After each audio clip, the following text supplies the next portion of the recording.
शुभं करोति कल्याणम् आरोग्यं धनसम्पदा शत्रुबुद्धिविनाशाय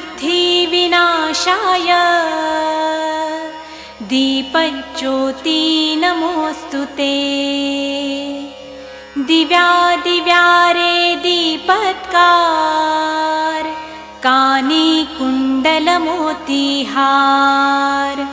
दिव्याला पाहून नमस्कार तिळाचे तेल कापसाची वात दिवा तेवे देवा पाशी उजेड पडे विष्णू पाशी माझा नमस्कार सर्व देव देवतांपाशी। ये ग लक्ष्मी बैस ग बाजे